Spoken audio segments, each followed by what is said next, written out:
Bismillahirrahmanirrahim. Assalamualaikum warahmatullahi wabarakatuh. Apa kabar sobat statistika? Hari ini topik ke-10 kita akan membahas mengenai analisis faktor. Sebelumnya kita harus tahu dulu apa itu analisis faktor.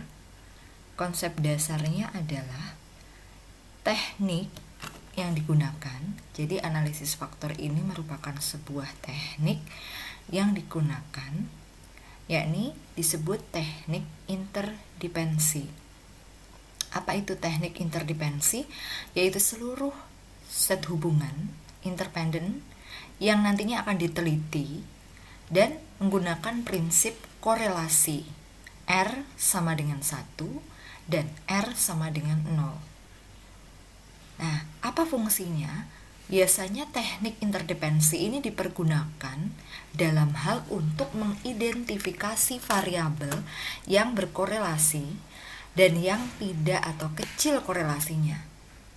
Jadi Bu Intan ulangi, fungsi dari teknik interdependensi ini adalah untuk mengidentifikasi variabel baik yang berkorelasi maupun yang tidak atau kecil korelasinya. Analisis faktor ini menekankan adanya communality. Apa itu communality? Jadi jumlah varian ini disumbangkan oleh suatu variabel ke variabel lainnya. Jadi misalnya ada koefisien nilai faktor atau faktor skor koefisien mulai dari faktor 1 menyerap sebagian besar seluruh variabel sampai dengan faktor yang kedua menyerap sebagian besar sisa varian setelah diambil untuk faktor pertama. Nah, faktor kedua ini tidak berkorelasi dengan faktor 1. Jadi bisa dipahami ya. Jadi adanya koefisien nilai faktor atau faktor skor koefisien ini dari faktor 1 itu menyerap sebagian besar seluruh. Kalau faktor yang kedua menyerap hanya sisa varian setelah diambil untuk faktor yang pertama tadi. Sehingga faktor yang kedua tidak berkorelasi dengan faktor yang pertama. Itu yang dimaksud adanya koefisien nilai faktor atau factor score coefficient. Nah, sekarang kita bahas mengenai teknik statistik dalam analisis faktor. Ada beberapa teknik. Pertama, Bartlett test of sphericity itu apa? Jadi semacam uji statistik. Fungsinya adalah untuk menguji hipotesis. Nah, menguji hipotesisnya ini variabelnya tidak saling berkorelasi dalam populasi atau yang sering disebut sebagai matriks korelasi. Terus yang kedua tadi di awal kita sudah membahas mengenai communality. Communality itu adalah jumlah varian yang disumbangkan oleh variabel terhadap seluruh variabel yang lainnya. Ada lagi yang namanya eigenvalue. Apa itu eigenvalue? Itu jumlah varian yang dijelaskan oleh tiap-tiap faktor.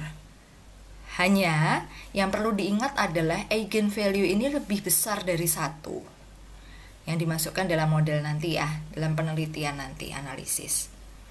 Terus ada lagi yang terakhir, scree plot. Biasanya bentuknya adalah, jadi plot dari eigenvalue ini ditariklah sumbu vertikal dan banyaknya faktor ini sebagai sumbu datar. Nah, apa fungsinya Bu Intan scree plot ini? Untuk menentukan banyaknya faktor yang bisa ditarik atau factor extraction. Jadi diekstraksi. Caranya adalah dengan menarik scree plotnya. Nah, sekarang syarat membangun faktor analisis itu apa sih? Namanya untuk membuild up suatu data analisis atau faktor analisis ini, hubungan antar variabel itu diobservasi harus linier dan nilai korelasinya tidak boleh sampai 0. Jadi perlu diingat nilai korelasinya nggak boleh 0. Kenapa? Artinya harus benar-benar ada hubungan atau ada correlation. Variabel komponen hipotesis ini disebut ada dua macam variabel komponen hipotesis. Ada common factor, ada unique factor. Apa itu common factor? Common factor itu adalah dia dianggap nggak berkorelasi atau tidak berkorelasi dengan faktor yang unik. Tapi kalau common factor ini biasanya lebih sedikit daripada variabel yang asli.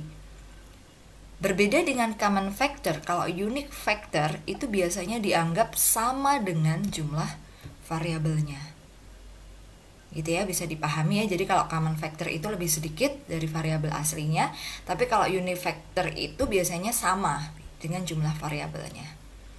Oke, di sini Bu Intan tuliskan ada beberapa faktor yang mempengaruhi. Bu Intan contohkan aja faktor yang mempengaruhi mengonsumsi mie instan. Di sini ada responden baik yang suka, praktis, atau berdasarkan rasanya. Totalnya adalah dibikin dalam bentuk persen, ya kan? Mulai dari responden yang pertama sampai ke 14 ini bahkan masih kita bisa kembangkan responden baik ke ini ya, lebih dari 20 pun sebenarnya boleh, tapi Bu Intan ngambilnya adalah responden 1 sampai 14. Yang suka kira-kira banyak ya.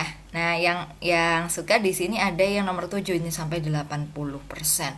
Dan praktisnya adalah mereka rata-rata dari responden pertama sampai responden ke-14 itu biasanya secara praktis rasanya ya yang disukai. Nah, totalnya adalah 100%.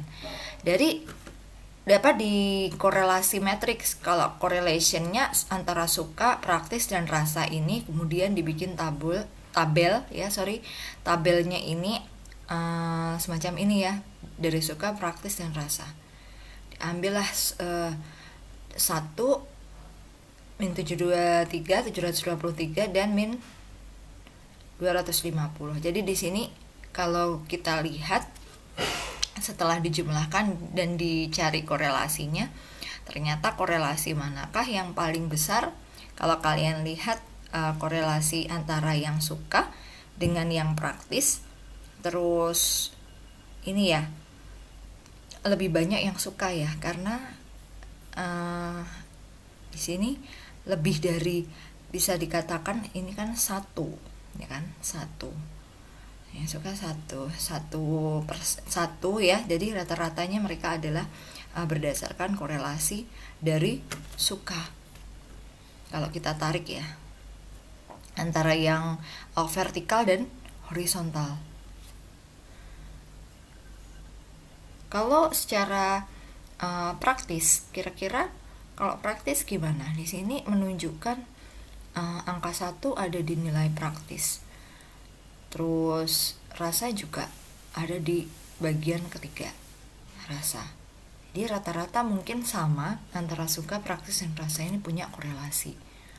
Kalau dilihat outputnya bisa diinterpretasikan pada komponen 1 dan kolomnya dalam bentuk persentase ya. Persentase of variance-nya kan 58,947. Artinya apa? Artinya adalah faktor-faktor atau dimensi yang digunakan dalam analisis faktor ini mampu menjelaskan variasi sebesar 58,947%. Jadi kita ambil satuan persen. Nah, script plotnya seperti ini. Ada agent value sama komponen number. Kita tarik titiknya berdasarkan angka atau komponen tadi ya, komponen di awal tadi, komponen numbernya. Script plotnya kayak gini, sehingga script plot itu lebih mempermudah kita dalam membaca suatu data. Nah, dari tadi di awal tadi Bu Intan sempat menuliskan ekstraksi metodenya ya. Jadi suatu faktor itu mendukung baik itu variabel jika memiliki nilai komponen yang lebih besar atau sama dengan 50%. Kira-kira ini ada 50% nggak sih? Dari output tersebut tuh menjadi faktor pendukung konsumsi mie instan. Bisa disimpulkan dari yang pertama kayaknya karena 81%, 81,5% berarti satu suka dengan nilai komponen 81,5%. Sedangkan berdasarkan rasa dengan nilai komponen 35,4%. Sedangkan praktis bukan merupakan faktor yang mendukung variabel untuk mengkonsumsi mie instan karena memiliki nilai komponen